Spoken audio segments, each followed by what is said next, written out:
distinguished historian from the University of Maryland at Park, Professor Jeffrey Herf.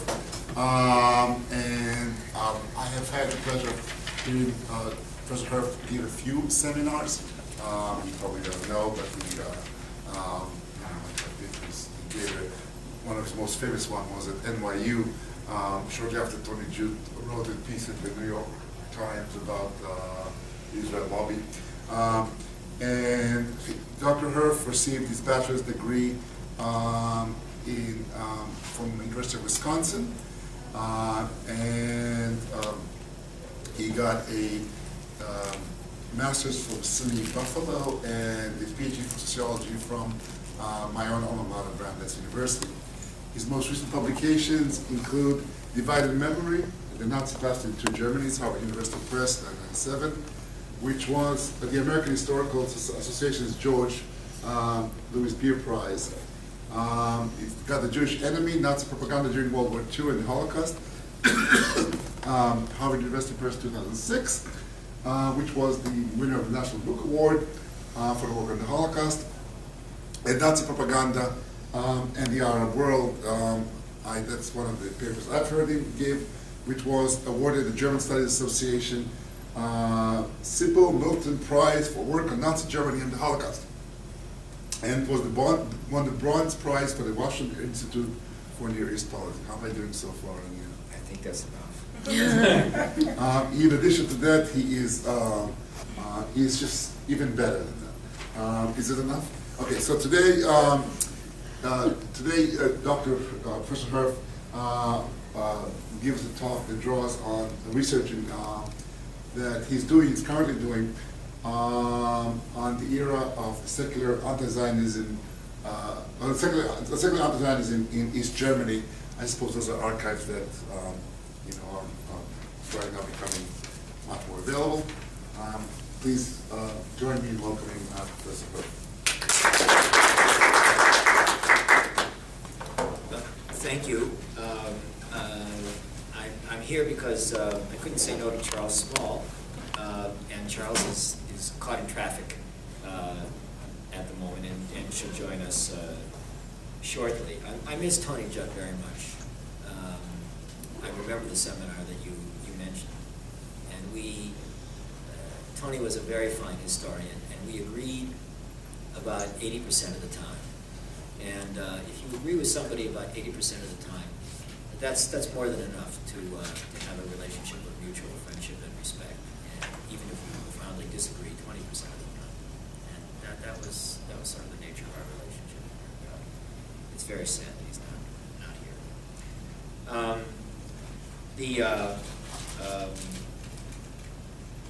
With this audience and this institute, I want to, toward the end of the talk, raise this question of the relationship between secular anti-Zionism and the Islamist anti-Semitism that has been prominent in the last decade and a half or so, and that has preoccupied Charles and led to the formation of... Sorry, could you speak up a little yeah, bit? Yeah. That has preoccupied Charles Small and led to the formation of this... there's a mic, that's better.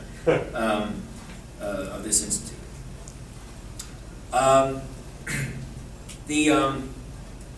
This work in progress is a sequel to a book that I wrote in 1997, Divided Memory. And one half of Divided Memory is about the suppression and repression of the Jewish question in East Germany. And I examined the East German chapter of a Soviet bloc-wide phenomenon called the anti-cosmopolitan purges.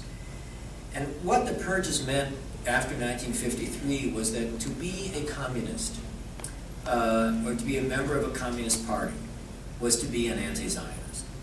One could not be a supporter of the State of Israel or an advocate of Zionism and remain within the communist movement or communist parties. This was not the case. Now, and in West Germany, the German Communist Party was banned in the early 50s, so the Communist Party was not a factor in West German politics. And the generation that came of age after the war in West Germany was generally liberals and left-leaning young people were pro-Israeli and traveled to Israel and worked on kibbutzim and the like. And as you know, the West German left became famous in West Germany, in Europe, and really around the world for its for the activities of several hundred people who were engaged in 2 decades of very, very violent terrorism, such as the Red Army faction, the Revolutionary Cells, the Baader-Meinhof gang, and these groups generated a great deal of attention in the media. There's a good film called The Baader-Meinhof Complex. Maybe some of you have seen it. And a lot of attention that has been devoted to the question of post-war Germany and the Middle East has been devoted to the questions of West German terrorism. Now, I've been doing research in the files of the East and the West German governments at the time, and the files of the West German Interior Ministry, comparable to our Justice Ministry,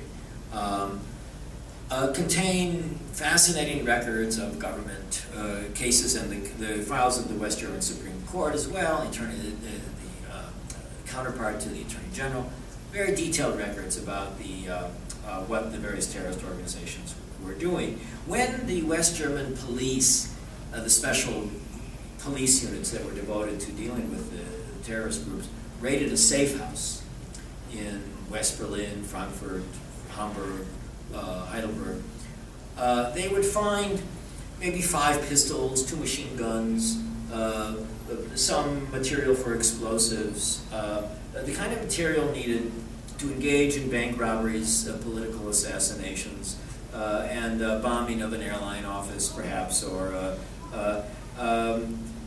serious stuff. Over the period of 1970 and 1992, the Red Army faction murdered about 34 people, which is a pittance compared to what terrorists have done in recent years, but it was a lot. Now, interestingly enough, East Germany did not engage in terrorism in West Germany, but East Germany was far more consequential than the West German terrorists for events in the Middle East, and for a very simple reason. The West German terrorists were the extreme wing of a left-wing social movement. The East German government was a government. It had embassies in the Middle East, it had intelligence organizations, it had a military, the whole scale of what it could offer to the Middle East was of a whole different dimension. And it was a member of the Warsaw Pact, allied to a military superpower, the Soviet Union. So in fact, while East Germany has aroused far less interest in recent decades in the media, it was far more important than the Red Army faction and the Revolutionary Cells and June 2nd movement for what was actually going on in the conflict in the Middle East. So that's why tonight I want to turn our gaze to the German Democratic Republic, or the GDR. In the book that I'm working on, I will have a lot to say about the Red Army faction and the Revolutionary Cells and the West German scene. But tonight I want to talk about the East Germans. And the conclusion that I've arrived at is that the East German government was in something approaching a state of war with the State of Israel. And that if its policies and the policies of its Warsaw Pact allies in the Soviet Union had succeeded, the State of Israel would have been destroyed in the 1970s or 1980s. And the reason that the State of Israel was not destroyed was, of course, primarily what the Israelis had done, but also the United States. And I think that one of the things that historians do, is to remind us of how things looked in the past before looking back at them through the prism of 1989. In 1973, which I'll get to in a bit, during the Yom Kippur War, things looked very dire for Israel, and it was as a result of the American resupply operation that the Israelis were able to recover from their initial losses. But there were other resupply operations going on the Soviet side, including those of East Germany. And I want to talk about those later. Now, the reason that East Germany was so antagonistic to Israel had several sources. First, the East Germans were communists. That is, they were Marxist-Leninists. And we don't think about that enough, or think it through. And as Marxist-Leninists, they believe that the global economy was dominated by the United States global imperialism, and that the United States and the Western European and Japanese capitalists were responsible for the impoverishment and suffering of most of the world. And that the State of Israel had become what they called a spearhead of American imperialism in the Middle East. So this was a genuine conviction based on communist ideology. Now then there were other motivations. The Soviet motivation was to win the Cold War against the United States. And how could that be done? Well, many ways, of course, but one way would be to grab the oil jugular of the West European economies and support the Arabs in that way, and try to strike a blow against the vulnerable Western Europe in that way. Israel stood in the way in that way, along those lines. And third, the East German government was responding to a diplomatic offensive that had been launched by the West German government. This offensive began in 1955, and it was named after a man named Walter Hallstein. And Walter Hallstein was a diplomat, kind of a deputy secretary of state in the Adenauer government. And the Hallstein Doctrine declared that the Federal Republic of Germany, West Germany, would not recognize any government that recognized the German Democratic Republic. And the purpose of the Hallstein Doctrine was to isolate East Germany, to undermine its legitimacy, and hopefully to bring about the collapse of the regime. So one of the primary goals of East German diplomacy, the East German foreign ministry in the 1960s, 50s and 60s, was to break the Hallstein Doctrine and to gain diplomatic recognition outside. Of course, East Germany was recognized by Czechoslovakia, Hungary, Soviet Union, Bulgaria, Poland, but to gain diplomatic recognition outside the Warsaw Pact. Now, the way that the East Germans were hoping to break the Hallstein Doctrine was to do it first with the Arab states. By convincing them and presenting evidence that East Germany was a firm antagonist of the State of Israel, just as they were, and therefore East Germany was in a common struggle with them.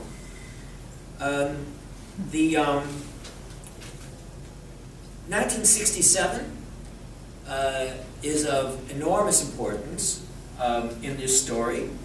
Many of you are familiar with the shooting of Benno Ohnesorg in West Berlin in 1967. Benno Ohnesorg was a young student, was a 20-year-old student at the Free University who was protesting the visit of the Shah of Iran, and a West Berlin policeman, Karl-Heinz Kurras, shot him at close range and killed him. And the Ohnesorg shooting was, this was 67, this was 3 years before Kent State and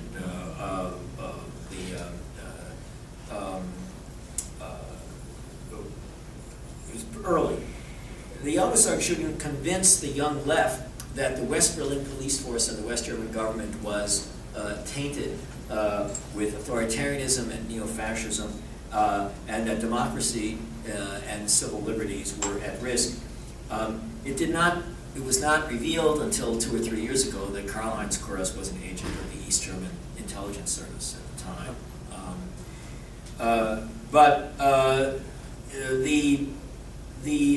A political complex emerged in the June days of '67.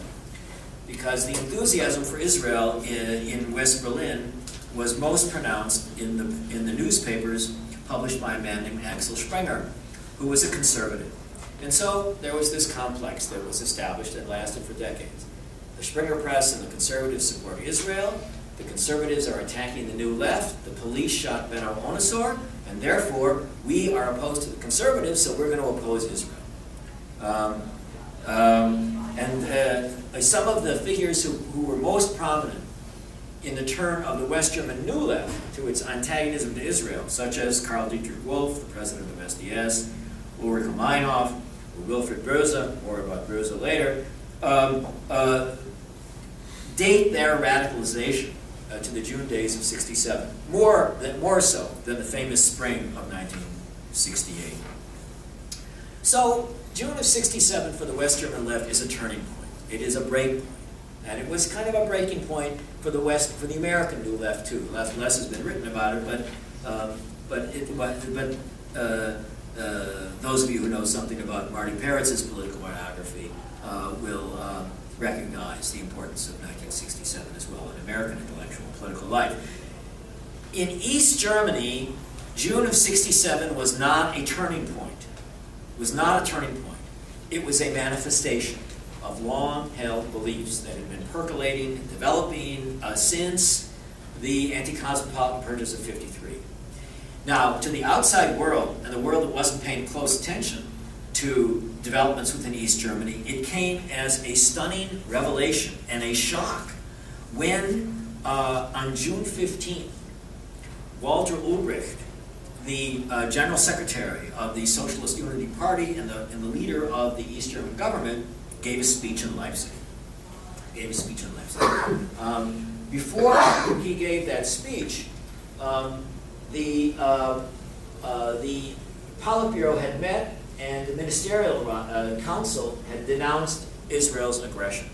In the pages of this newspaper, Neues Deutschland, New Germany, the official paper of the East German government, Israel had attacked Egypt and Syria in order to crush the attempts of Egypt and Syria to take a non-capitalist path, and that it was part of the global strategy of U.S. imperialism to expand its influence in the Middle East. You will find nothing in Neues Deutschland in these decades that Israel had faced any threat whatsoever. And so the history of Israel, as it is presented in the communist press, is a history of continuous oppression, exclusion, of denial of rights to the Palestinians. There is no redeeming feature whatsoever to the state of Israel. It is just a continuous story of really political evil and injustice. At no point is Israel faced with any legitimate threats. This is those of you who have read communist newspapers, the communist government newspapers of this period will recognize lots of gray type. This was typical. This was the background to Israeli aggression. This was written by the Foreign Ministry on page 2 of Neues Deutschland that month. This is a declaration of the Central Committee of the Communist Parties and governments of Bulgaria, Czechoslovakia, East Germany, Yugoslavia, Poland, the Soviet Union, and Hungary, again denouncing Israeli aggression and expressing solidarity with the Arab states. And this is a text in Neues Deutschland from Walter Ulbricht's speech on June 15th of 1967. And this is a photo of, it's not a good quality photo, but that's Ulbricht coming to the speech. This is Ulbricht and his wife arriving in Leipzig on June 15th. Now, what did he say? And here's where this group this is one more point at which I hope this evening's discussion will be fruitful. The Islamists claim that Israel is an enormously powerful force in world history and is part of a global conspiracy, a leading factor in a global conspiracy. the communists did not use the conspiracy theories of the protocols of the Elder Zion. Rather, the focus, the center of communist argument was Leninist. And Israel was not the key opponent. The key opponent was the United States, and what Ulbricht called its global strategy. The cause of the Six-Day War, he said, did not lie in Arab threats to destroy Israel, the movement of Arab armies closer to Israel's borders, but in the desire of the imperialist colonial rulers to prevent the Arab countries from attaining economic independence, to exploit the region. And Israel, he said, had brought shame and disgrace on itself by playing the role of an imperialist aggressor against the Arab states. Moreover, he attacked West Germany for its restitution payments to Israel. While this was a source of pride in West Germany, Ulbricht just thought this was an effort to buy respectability, a cynical effort that was again part simply of global imperialism. Ulbricht also said that the Israeli aerial attack on the Egyptian and Syrian air forces could not have taken place had it not been for the United States. And he described the United States as a major weapons supplier of Israel. Now, those of you who are somewhat familiar with the Six-Day War will recall that the Israeli Air Force was composed of French Mirage jets, and that the United States was not a major military supplier of Israel at all before 1967. Nevertheless, the association of Israel with the despised Americans was an important part of the... And moreover, the language was very incendiary. Now, in the interest of world peace, the Middle East aggressor must be held in check. The world, he said, cannot accept that a quarter century after the Second World War, the aggressor Israel and its men behind the scenes, the Hintermänner, created what he called a Sinai Protectorate, or a general government of Jordan for renewed colonial oppression. Now, by using terms such as Sinai Protectorate and the general government of Jordan, he knew exactly what he was saying. And he evoked the language that he knew his listeners would associate with Nazi Germany's policies in Eastern Europe in World War II. This association of the State of Israel with Nazi Germany remained an enduring element of communist Arab, Palestinian, and West German leftist anti-Zionism over these decades. So the ultimate evil of modern politics is Nazism, and so in Ulbricht's speech here, there are hints of associating the Israelis with the Nazis. The Soviets were enraged over the Arab defeat of 1967. They were furious because they were confident that their MiG-21s, their Kalashnikovs, their artillery, their anti-aircraft weapons were vastly superior to anything in the Israeli arsenal. So how could they have pumped the Israeli governments full of the superior weapons which the Vietnamese were using to such a good effect? And the Arabs have lost. Well, there was a deficiency of military training and ideological outlook in the Arab armies, and so after 1967, the Soviet Union was determined to rearm the Arabs and to engage in more significant training. And so one of the interesting things that begins to happen then in the following years is an extensive program of rearmament and training, and many young Arab officers spend 1, 2, 3 years in Budapest, Prague, Moscow, East Berlin, and those ties between the Russians and the Syrians in particular, well, I have to say more about Syria later, go back a long way, and lots of friendships and lots of connections go way back to the 60s. So it's no surprise that Putin is so emphatic on protecting Assad today.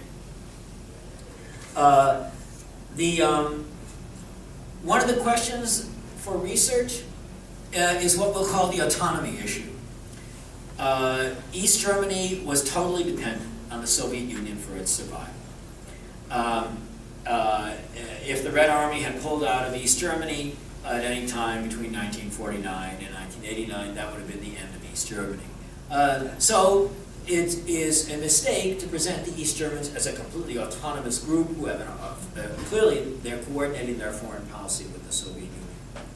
But I have not seen evidence of a lack of enthusiasm among the East Germans regarding the attack on Israel. And in 1969, Ulbricht wrote to Leonid Brezhnev to propose that East German volunteers join what he called a war of attrition against Israel. That is, and send young East Germans to fight against the Israelis. Nothing came of it, probably because Brezhnev understood that Ulbricht's proposal was a propaganda disaster, that if East German soldiers were actually fighting against the Jewish state, this would not be easy to explain to anybody outside of the East German Politburo.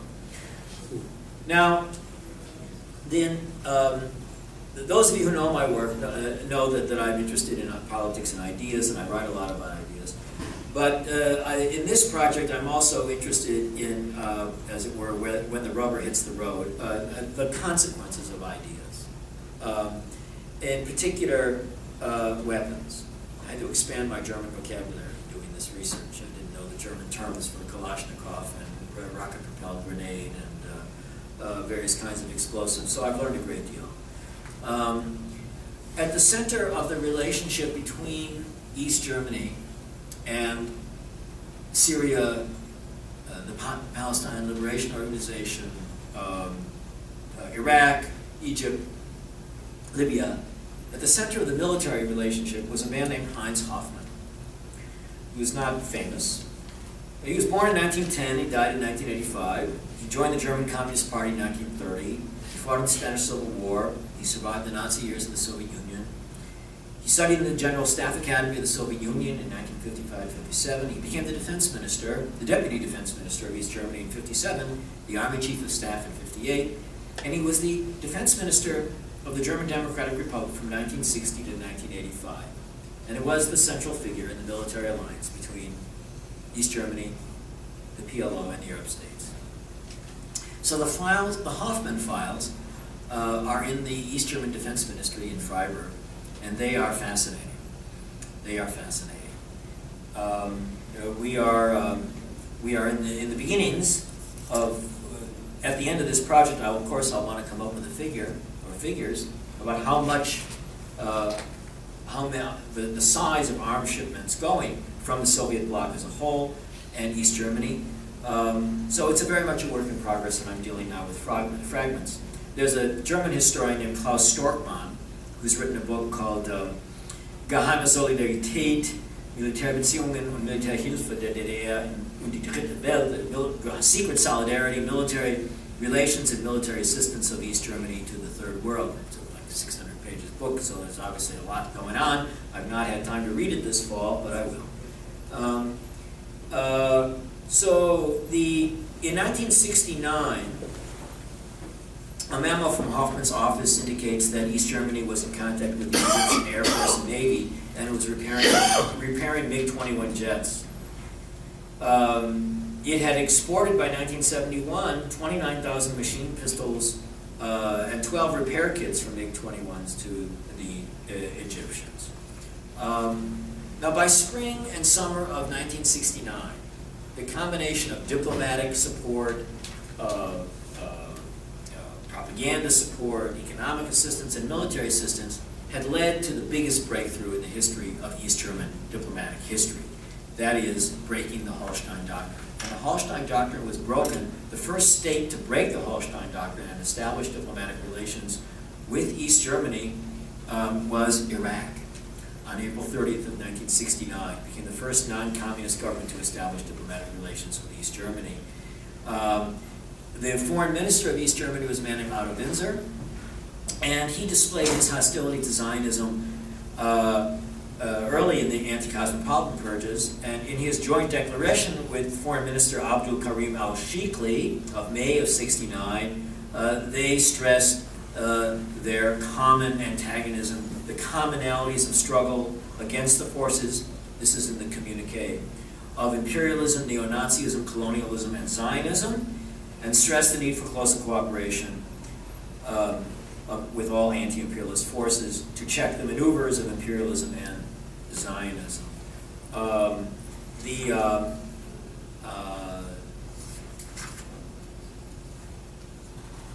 In June, East Germany was granted diplomatic relations by Sudan. Hafez al-Assad I established relations between Syria and East Germany on June 5th, and Nasser's Egypt did so, as well as South Yemen, on July 10th of 1969. These are front-page stories in Neues Deutschland in which Nasser thanks Walter Ulbricht for the speech he gave in Leipzig.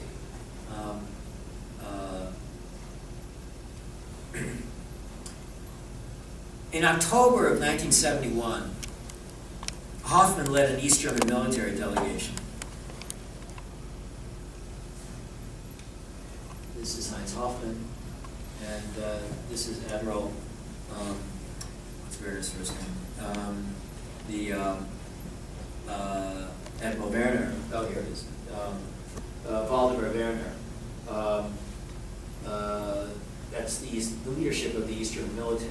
And here are the leaders of the Syrian military, meeting in Damascus in October of 1971.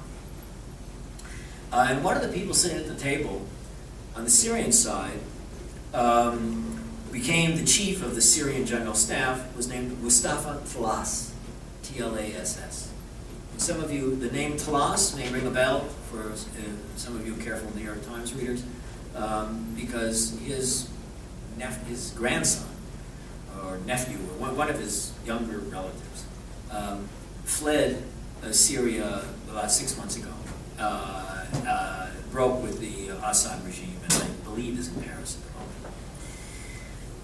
But Mustafa Tlass is at the center of the relationship between East Germany, the military relationship between East Germany and Syria.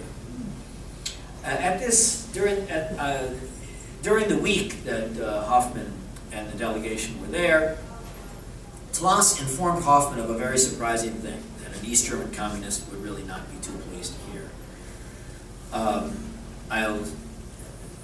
It's tempting to read the German, but I'm assuming the point. So this is my translation. He informed Hoffman of his, quote, unlimited admiration of the fascist blitzkrieg strategy and of the actual accomplishments of the bourgeois German military. That is, Tlass was one of those Arabs who remembered fondly the military successes of the Nazi regime in Europe and of the military accomplishments of the Wehrmacht. So he expressed serious interest in delivery of Warsaw Pact tanks and MiG fighter jets. And then Hoffman gave an interview several interviews to the Syrian press, and here's an example. In reality, both of our peoples are fighting together against the imperialist and Zionist forces. We in the GDR fight on our border against our enemy, the NATO countries. This enemy is the strongest partner of the American imperialists in Europe, namely West Germany. The American imperialists always stand behind West Germany. In the same way, you here fight against Israel. It too is a partner of the USA. Israel is the bridge for the imperialists in the Middle East. So both of the states, Syria and East Germany, had something in common. They were on the border with the enemy and fighting against imperialism. They were in a common struggle. And Hoffman expressed confidence that we would defeat our common enemy because the struggling people will always win in the end. And there's another point that I wanted to repeat about the 1970s.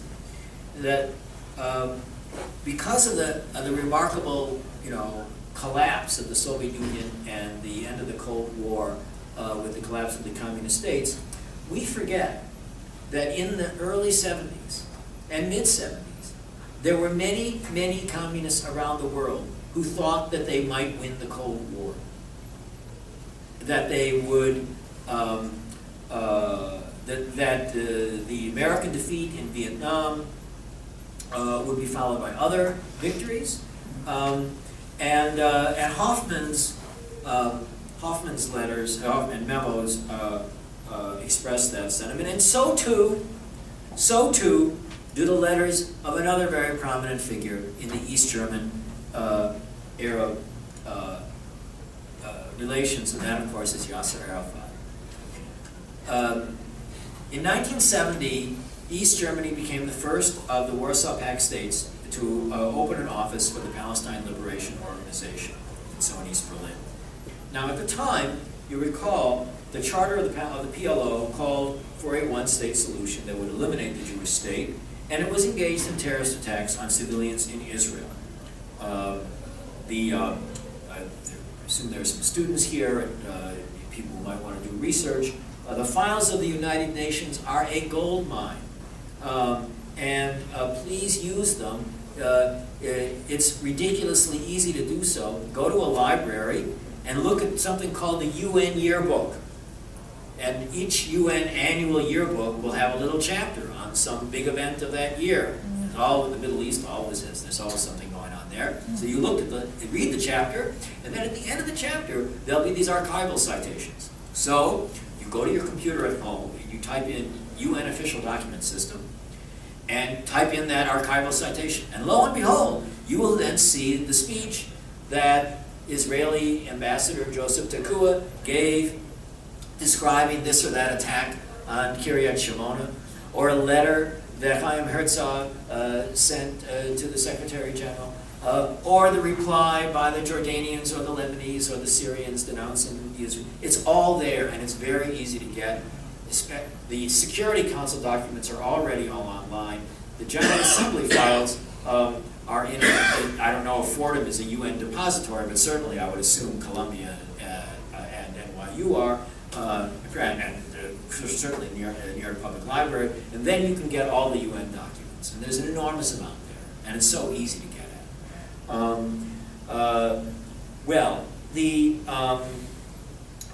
And there's a lot of description by the Israeli delegation to the United Nations, almost day by day in this period, of this and that attack on this and that village, and how many people were wounded, and who was captured, and the detail is astonishing. Now, Arafat visited East Berlin. This is a fun photo. This is Hafez al-Assad in 1978, visiting East Berlin. That's the Brandenburg Gate. This is Gerhard Gruneberg, the point man in the Politburo for Middle East Policy.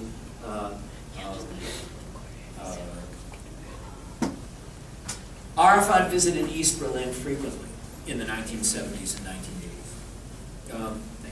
1980s.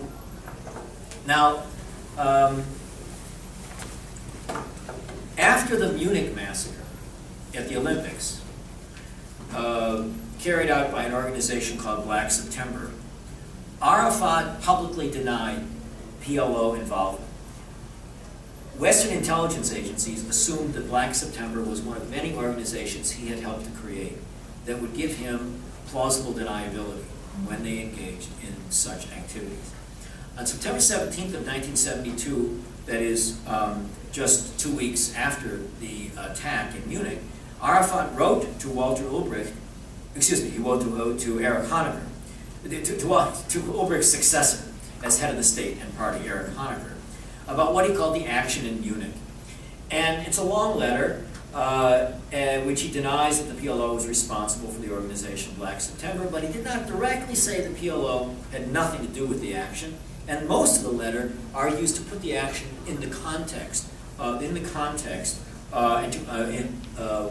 the general problem and the historical events in all of their political, national, and human dimensions. So that when Honecker and the Politburo read the letter from Arafat, they knew that they were dealing with a man who was offering justifications for the attack in Munich. He arrived first in East Berlin in 1973. He met the Politburo for the first time in 1973,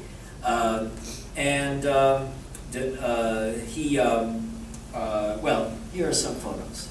This is Arafat meeting Honecker again in 1978, in 1982. This is Arafat in 1982 speaking at the kind of dinner that one would have, here at the Council on Foreign Relations. A fancy dinner. Everybody's dressed very well, behaving properly. This is Honecker. This is Arafat giving an after-dinner talk. This is a time when Yasser Arafat, in many parts of the world, is regarded as a leading terrorist and hardly a respectable figure. But they could go to East Berlin and they could be treated with respect. They could go to East Berlin and be treated as they were members of a government. Somebody that you sit around the table and have dinner with. And this gentleman here is Farouk Kaddoumi. Farouk Kaddoumi was the foreign minister. He was in charge of foreign relations for the Palestine Liberation Organization. And he was the leading figure representing the PLO in the United Nations. And Kaddoumi was also a frequent visitor in East Berlin in these years. And there's another photo. Here you have, this is Grunberg and Arafat, Honecker, Kaddoumi in 1978. More, very interesting. Those of you who are familiar with Berlin may have stood where the photographer is standing, because the photographer is standing in the middle of something called the Neue Wache, which is the memorial to victims of fascism and militarism, which is understood as a memorial really to the Red Army as well. And as part of the visit to East Berlin, honored guests, heads of state, would visit the memorial and express their condolences and pay respects to the memories of those who had been killed by Nazi Germany. So here is Arafat, that's Grunberg, Kaddoumi. I'm not sure who this gentleman is. That might be myself, but I'm not sure. There's a photo of Kaddoumi doing the same thing, not on the same occasion. There's Grunberg and Arafat. The history of communism is a history of friendships, of personal connections, of people who met each other all over the world over many, many years. It's a huge world, and historians have only begun to scratch the surface of the real history of international communism. When people hear the phrase international communism, they think Rosa Luxemburg, they think Lenin, they think Zimmerwald, they think Kienthal, they think the 1920s and 30s, as if international communism ceased to exist after that. No, international communism, it had a lot to do with airplanes and hotels and conferences and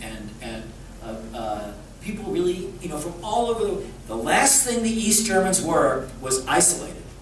They had friends all over the world, all over the world, all over the Third World. They became famous and popular at the United Nations for their antagonisms to the United States and to the Zionists. The agreements that were signed that are in the archives of the Politburo in Berlin by Arafat and Grunberg on August 2nd of 1973 included East Germany's commitment to, quote, support the Palestine Liberation Organization with deliveries of equipment of a non-civilian nature. In 75, the agreement was renewed, and the agreements also included treatment of wounded fighters in East German hospitals and fellowships, or not fellowships, but money for students from East Germany to come study, from the Middle East to come study in East Germany. I'm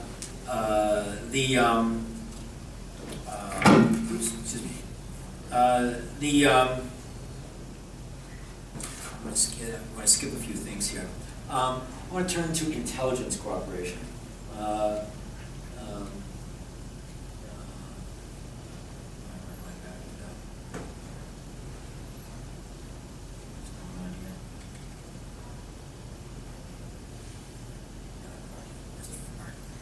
Forget this.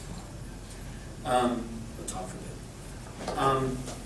the intelligence cooperation.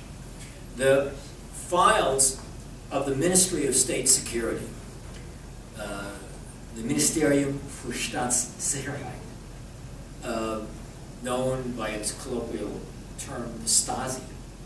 The files of this institution are now open for research by scholars. And last spring, I was able to spend time working in the Stasi files.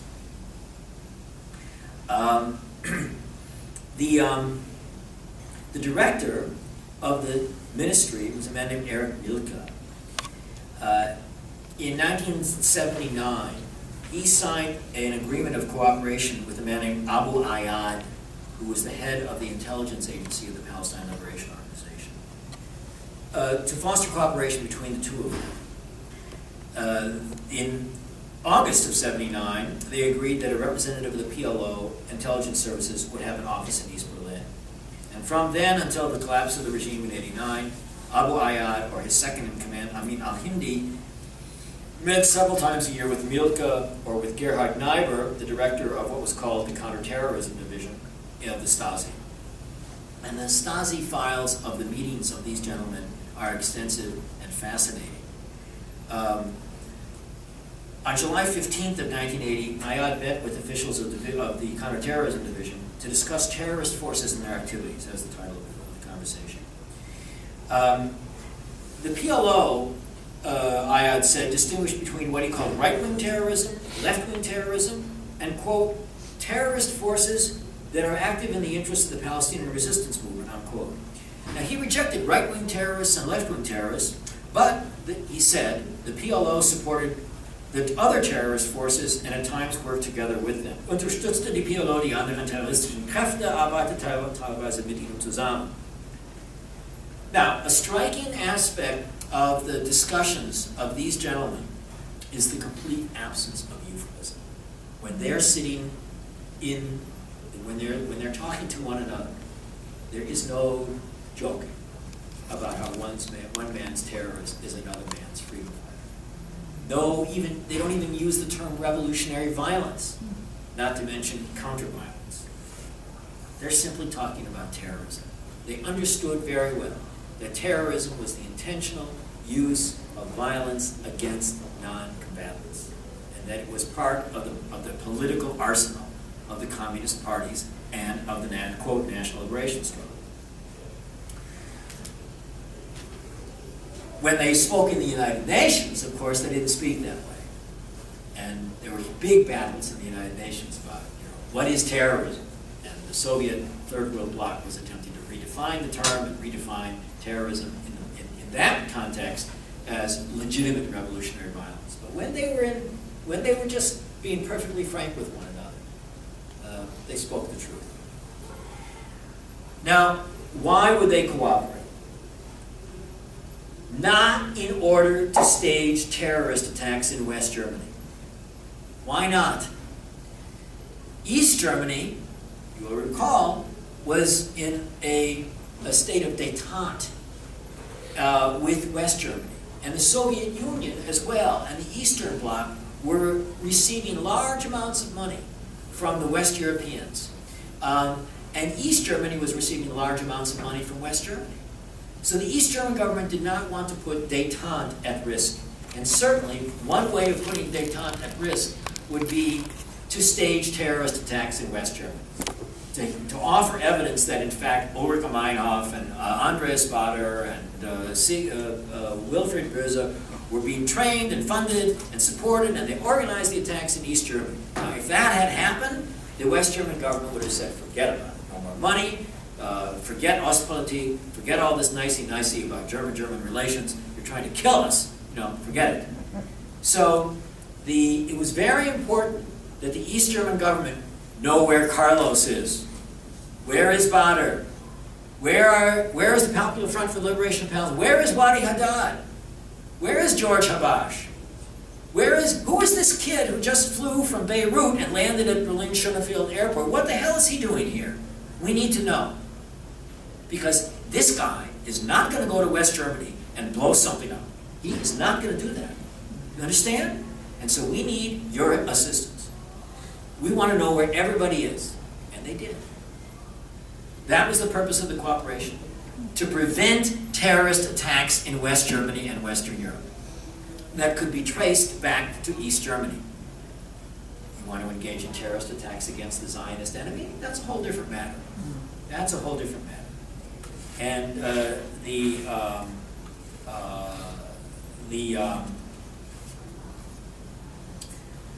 Stasi files do have evidence about weapons. We're not yet at the point of an adequate number or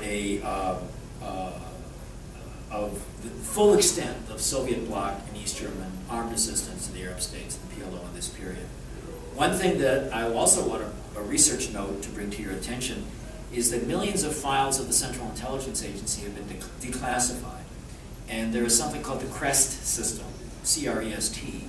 So if you go to the National Archives in Washington, you can sit at a computer and you type in a keyword, East Germany terrorism, East German weapons delivery, East Germany PLO, something like that. Hit the enter, and a whole bunch of files will turn up. And then you read them, and if you like it, you just hit print, and you print it out for free at the printer that's next to the computer. So it's really difficult research. Right? This is research for dummies. So if you're historians, Mark Kramer at Harvard tells me that the CREST, there's now efforts to put the CREST files online. I don't know if that's going to happen. If so, it'll be a huge resource. A lot of undergraduate, senior theses, graduate students, researchers, will have a remarkable amount of material. But fragments are better than nothing. On August 4th of 1980, the Ministry of State Security delivered the following items to the Palestine Liberation Organization. 2,000 Kalashnikov machine guns, 5,000 hand grenades, 750 plastic explosives of 200 grams, 370 explosives of 400 grams. On April 11th of 1980, it sent another 5,000 hand grenades. In 1982, before the war in Lebanon, it sent another 1,400 machine guns, the anti-tank rifles. These are the kind of things that a guerrilla movement needs, and they are a significant amount of lethal force, orders of magnitude larger than what the very famous West German terrorists had at their disposal.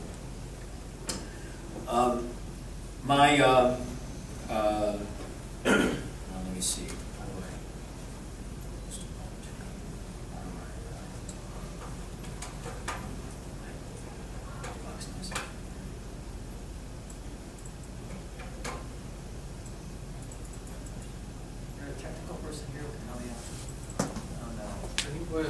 On the very bottom. I'm trying to make it big again.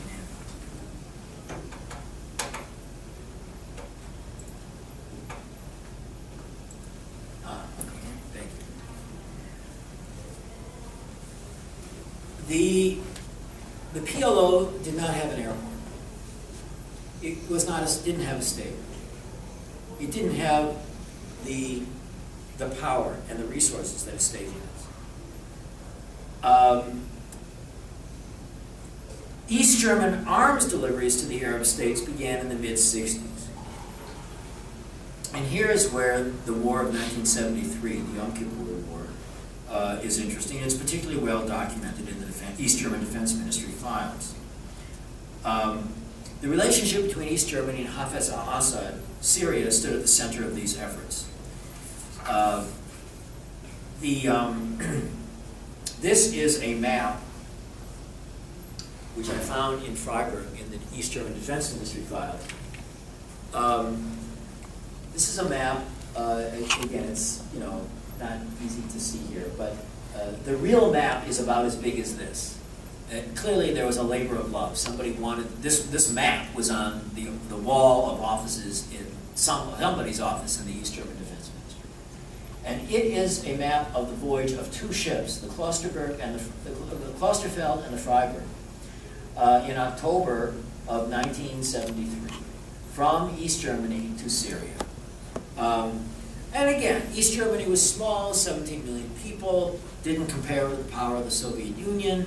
But as a historian of Germany, I am interested in the fact that any German government would be sending arms to people who were at war with Israel. Now, the cargo on these two ships was of 2,200 tons of military equipment. And it included 62 Soviet T-54 tanks with the necessary experts in ammunition, 300 anti-tank rifles with 24,000 shells, 75,000 grenades, 30,000 landmines. At the same time, a squadron of 12 MiG-21 jet fighters of the East German Air Force were flown by East German pilots to Syria, and the planes were then flown in combat against the Israeli Air Force by Syrian, but apparently also by Soviet pilots. This is what is called Operation Aleppo, and the German journalist, Stefan Meining, television journalist, has written about this, and I think done a television program about it. Now, these 2,200 tons was a fraction of what the Soviet Union was sending, and it was also a small fraction of the massive resupply operation ordered by President Nixon and then Henry Kissinger, called Operation Reforger, which led to 15, 18 flights a day of these enormous C-17 transports that resupplied the Israelis in this very crucial moment. I think the October of 1973 underscores, as few things have done in the post-war period, just how important the United States became for the survival of Israel. Had that not happened, who knows what would have taken place.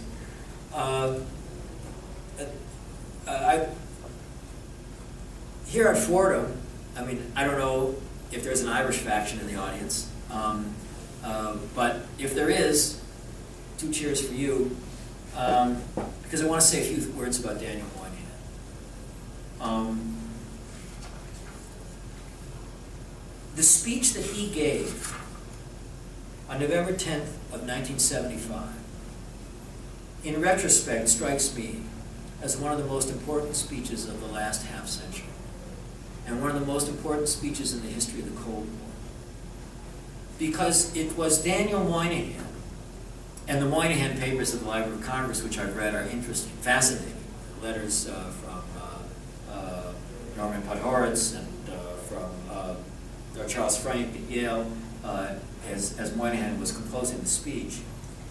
Because Moynihan's speech, rejecting the Zionism as racism resolution, was a turning point, an intellectual, ideological turning point in the history of the Cold War. He was the first person, Kissinger didn't do it, he was the first leading Western statesman who challenged communist anti-Zionism and left-wing anti-Zionism. He said, after the General Assembly had passed the Zionism as racism resolution, he said, the United States does not acknowledge, will not abide by, and will never acquiesce in this infamous act. A great evil has been loosed upon the world. The abomination of anti-Semitism has been given the appearance of international sanction. He said, if, as the Soviet delegate had proposed, racism is a form of Nazism, and if, as this resolution, Zionism is a form of racism, then we have step by step taken ourselves to the point of proclaiming, the United Nations is solemnly proclaiming that Zionism is a form of Nazism, as Moynihan said. With innuendo and by implication, this was indeed what the Soviet Union and the East German propagandists had been claiming with growing ferocity since 1967, when they declared that every one of Israel's military operations was an unprovoked act of aggression, a blitzkrieg, a campaign of extermination that rested on racism and chauvinism towards Arabs. And these actions, according to the East Germans and the Warsaw Pact allies, and according to the PLO, were the essence of Zionism, and thus the reason that no compromise with such an evil was possible or desirable. It was why Arafat wrote, as he signed his letters to Honecker, that the revolution had to be conducted to victory, which would only mean the end of the Jewish state, presumably based as it was on racism and imperialism. In November of 1975, Daniel Moynihan became the first major political figure of the Western Alliance to say clearly and publicly that what we have here is a lie, he said, a political lie of a variety well known to the 20th century and scarcely exceeded in all that analog on truth and outrage. And the lie is that Zionism is a form of racism. The overwhelmingly clear truth is that it is not. Well, whoever is our new ambassador to the United Nations better do as well as Moynihan in the very difficult months to come, I hope. Now, I want to close with some questions that I think are pertinent to the purposes of this institute. The communists, as I said, hated Israel first and foremost because they were communists after the anti-cosmopolitan conversions. And they associated Israel with global imperialism. They didn't hate Israel because they hated Judaism. They didn't hate Israel because they had quotes from the Quran that called Jews apes and pigs. They hated Israel because they hated imperialism and capitalism.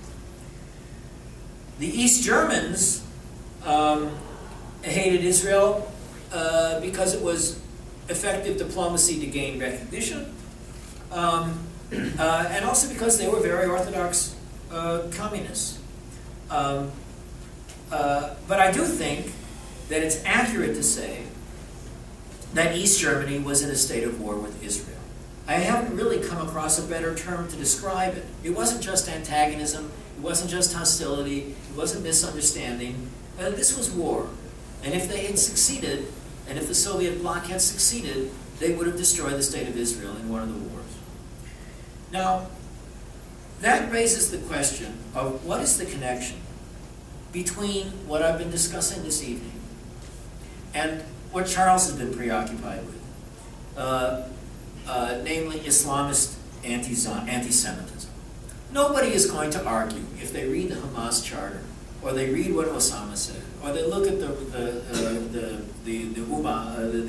imams of the Muslim Brotherhood. No one's really going to argue that these people don't hate Jews as Jews, and that their hatred of Israel is because they hate the Jews, not because they have some economic and political theory about a global imperialism. So they're different. They're not the same thing. So what is the historic significance, then, of secular anti-Zionism? And I think I'll just throw this out, because this is a work in progress and I'm interested in discussion. I'm not presenting my final conclusions. I think that secular anti-Zionism softened up global opinion. I think that was one of its most important functions. It softened up global opinion, and it made it respectable to despise Israel. To describe Israel in the most negative terms as racist and imperialist,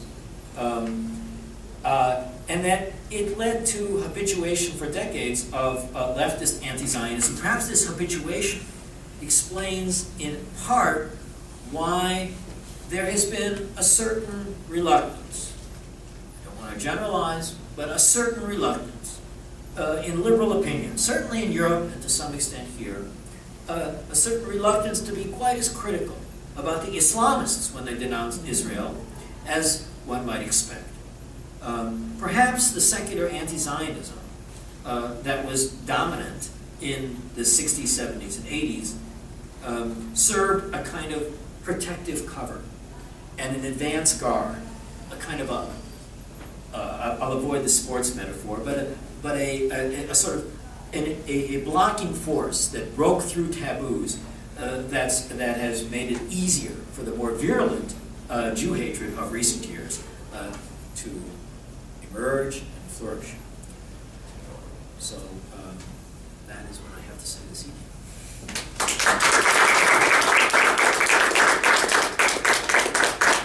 And yeah. All right, so I have a few comments, questions, not in any good order, so I apologize. One element that that I'm surprised you haven't mentioned, and it could be that it's the footnoting I'm giving is not a good one, but I recall watching some documentary by ABC, I believe, about the relationship with the Stasi and the Munich attacks. That, and, it might be, again, I'm sorry that but I think there is a charge that those who committed the Munich attack were actually transported into Germany through East Germany and through the. That I've not seen. It's possible. I mean, I just, you could, I'm sure you could. One thing. I don't know if it's true or not, I'm just. Yeah, I will be looking into it. One thing that did happen after the Munich attack was that the West German government, as you can imagine, was embarrassed, humiliated, furious, and the terrorists in Munich made various phone calls during the action to people who were members of something called the General Union of Palestinian Students, GUPS, and the General Union of Palestinian Workers, GUPA. And their GUPS they were the organized groups at about 28 different West German universities. Hans-Dietrich Genscher, who became the foreign minister, was the interior minister, and he cracked down that. GUPS was banned. And the West German investigative agencies were producing evidence that these people had been involved in preparing the attack and helping. And several hundred people were deported in the fall and winter of 1972. And some of them, when they were deported to the Middle East, then came back to East Germany. So that certainly is well documented.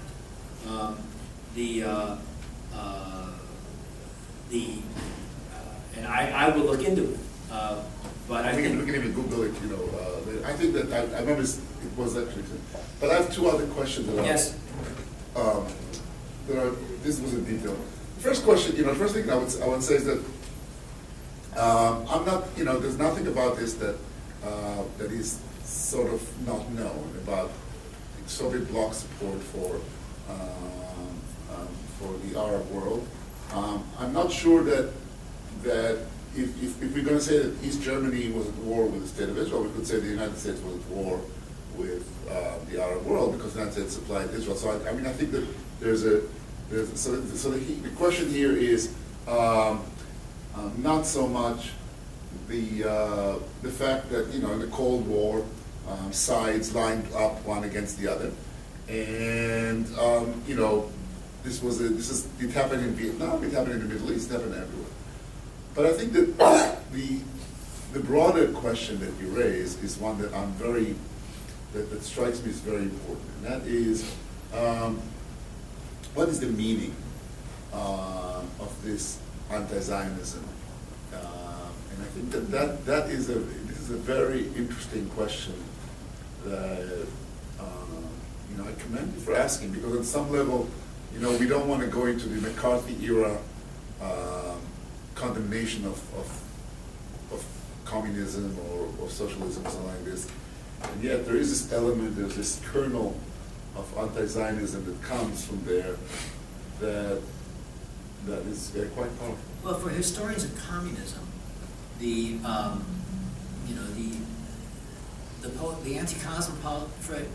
anti-cosmopolitan purges for a historian of communism are of enormous significance. Historians of the United States who focus on the McCarthy period or the Rosenberg case dismiss it completely. Communism between 1935 and 1939, and 1941 and 1945, meant solidarity with the Jews. You were a communist. The Jewish question meant you were opposed to anti-Semitism, you were opposed to the Nazis and the fascists. That's what being a communist meant. It meant it meant destroying the Wehrmacht. It meant arriving in Auschwitz, liberating Majdanek. The communists and the Jews, they're like this, right? The shattering of that bond, illusory though, however it may have been or may not have been, took place between 1949 and 1953, and nothing was ever the same after that. To be a communist after 1953 was to be an anti-Zionist. You could not be a communist and still support the state of Israel. You, and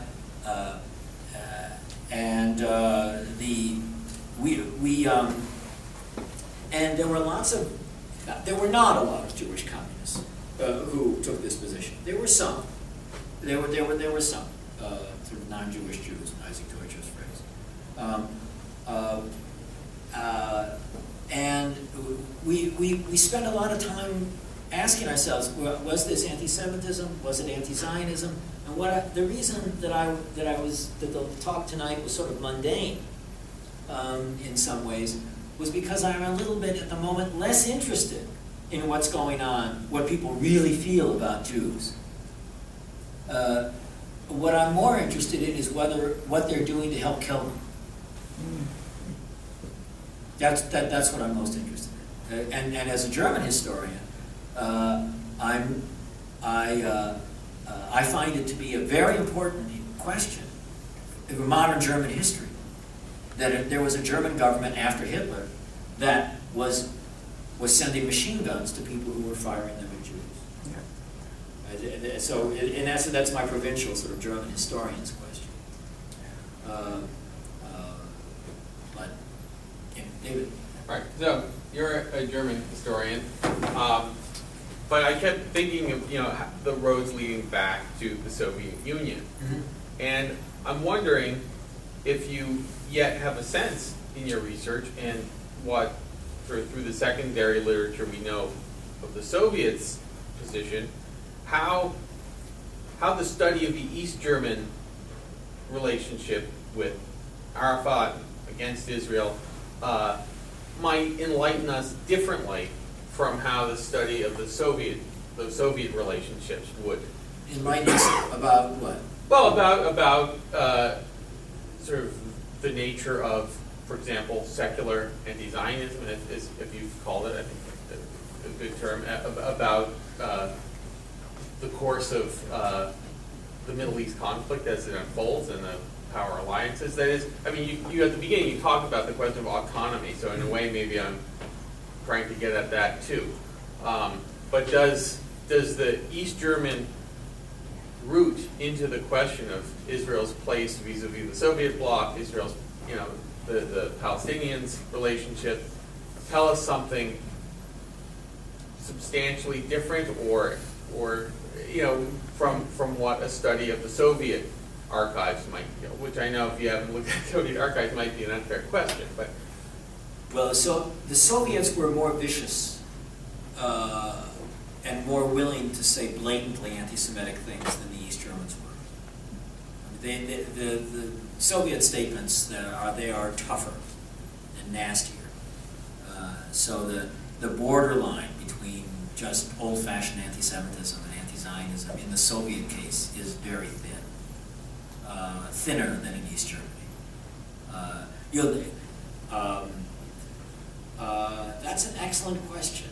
I mean, it's certainly what I'm doing will add new. There was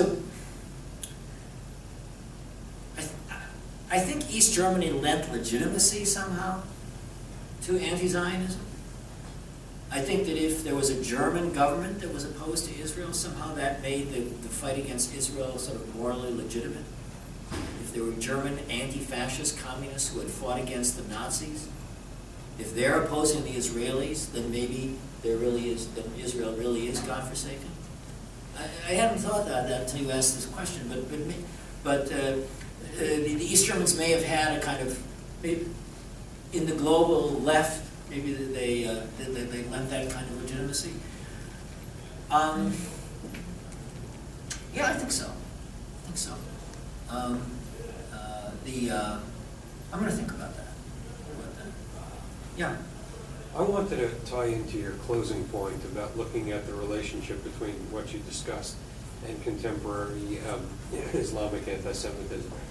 And I wanted to suggest that perhaps the more interesting connection would be by looking at the relationship between the contemporary left, which really is what used to be called the New Left, which is one, and the communist, the Warsaw Pact countries, including East Germany, and contemporary Islam.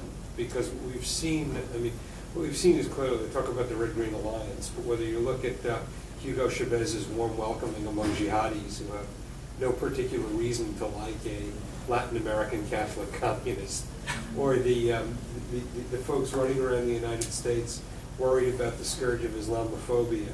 I mean, you're seeing very strange behavior from the West that is hugely, from the Western left, that is hugely sympathetic to a movement that at its core would like to kill every member of the Western left. And I mean, I think these are the roots of that connection and that sympathy.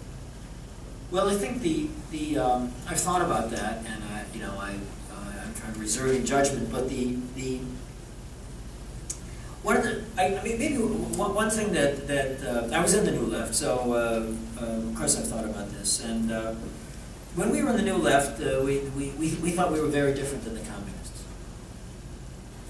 They were boring, they were conservative, they were dull, we were hip and dope and interesting, and we were bringing a new world, and they were part of the old world.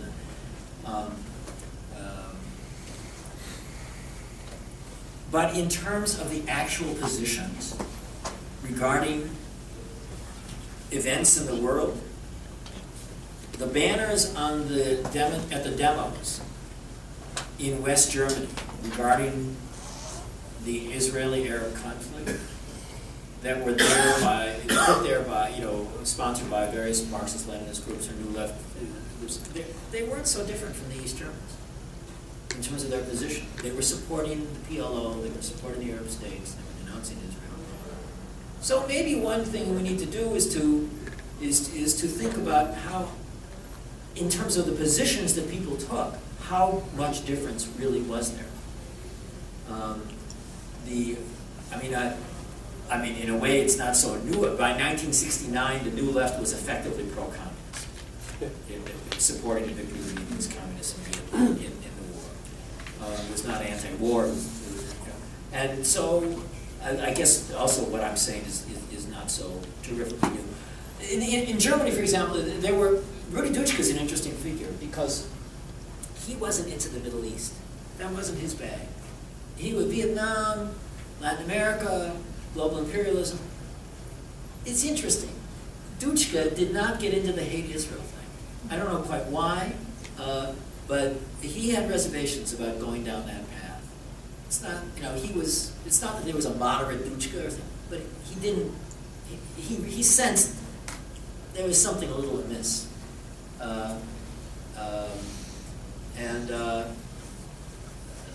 Robert Wistrich is kind of more blunt than I am about all this, and he basically describes Marxism and communism as an anti-Semitic tradition.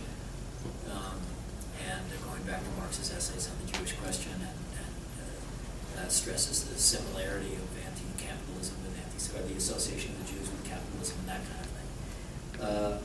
So if you write the history of Marxism and communism that way, then the Popular Front of 1935 to 39 and 1941-45 and the anti-fascism of the Second World War are these 8 years of exceptional communist-Jewish solidarity after 1917 or after the 1920s perhaps. And the norm is a certain skepticism and distrust. But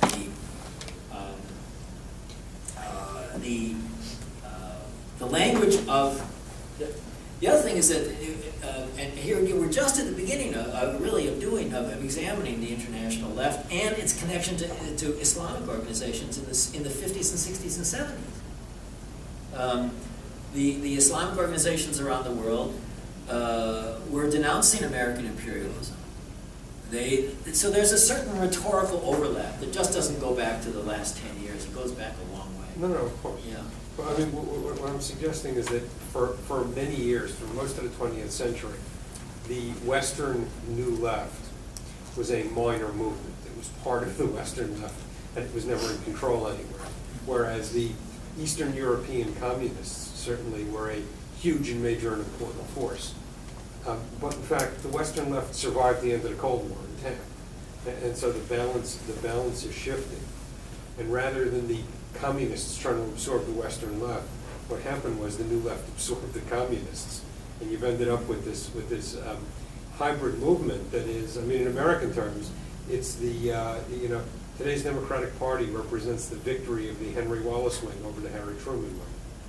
Well, I don't want to get into that. I don't want to get into that. I mean, there's something to be said for it, and not to be said for it. But I will say this. I'll speak as a German historian. I'm not going to put on my political hat too much tonight. The German Studies Association had 12 panels 3 years ago devoted to the state-of-the-art history of the German Democratic Republic. 40 papers, 30 or 40 papers, 12 panels. Not one dealt with East Germany's relation to the Middle East.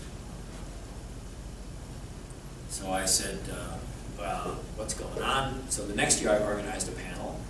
And there was a young German historian, Lutz Mecker, who's finishing a doctoral dissertation on East Germany and the PLO. Another young woman who's doing a dissertation about East Germany and the relations with Yemen. Hermann Wenker, is a professor and director of the Institute for Contemporary History and branch in Berlin, is author of a huge book about East German foreign policy within the limits of the Soviet influence. We had a wonderful panel. So why was it that you could have 12 panels and 40 papers and there's no interest in what I was talking about tonight? Is it like an unimportant issue that East Germany was adopting this kind of policy towards Israel? Of course, there are many panels about coming to terms with the Nazi past and everything about Auschwitz. So, is this the triumph of the Western New Left? Well, most of these people really wouldn't any longer see themselves as leftists, but these issues didn't get discussed there. And so I said, now this is something that I'll do.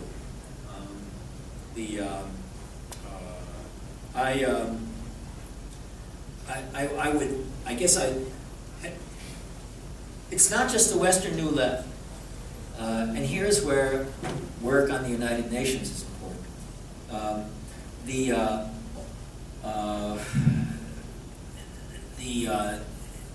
The denunciation of Israel at the United Nations beginning in the 60s was massive and continuous, and I think that had an effect. I think it has an effect if you're always being told that this state is, various forms of evil. Without any association with a lunatic interpretation of the Quran or the Protocols of the Elders of Zion. None of that. Maybe the significance of what I've talked about tonight is that these views of Zionism are part of modern political discourse. Modern political discourse. They're not part of some retrograde vision of returning to the 7th century. And in that sense, they become more respectable. Yeah, so sorry I'm late. I was late. You didn't miss the best part. Okay. Thank you for your presentation.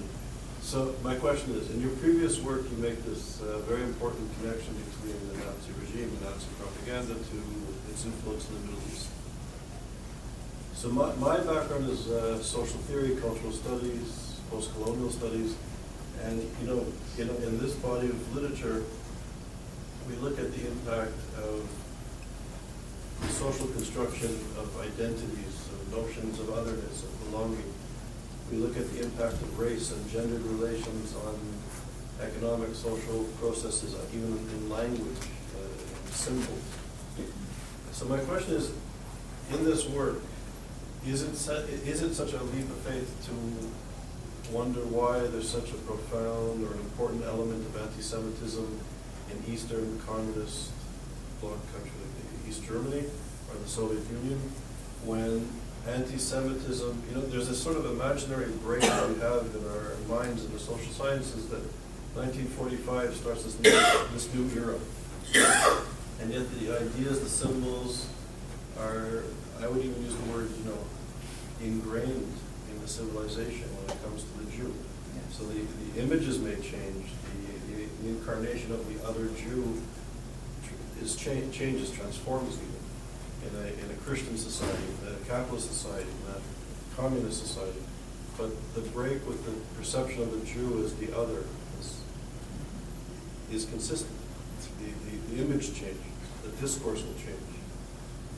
So I'm wondering if is it so surprising that there's this strong...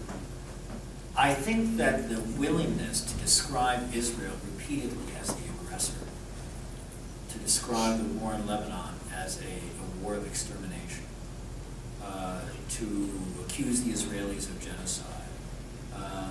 I think the willingness to do that does have something to do with what you're describing. That is, this is what the Jews do. They kill people. Children. Yeah, right. And then they kill women and children especially.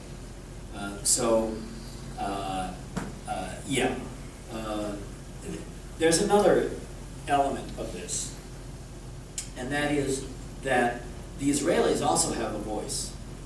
And throughout this period, the Israeli ambassadors at the United Nations and Israeli foreign ministers are saying, you're saying we're doing X, Y, and Z, but in fact we're not doing X, Y, and Z. We're doing A, B, and C. So the willingness to believe the worst entails a refusal to accept that what the Israelis are saying is true. That you never give them the benefit of the doubt.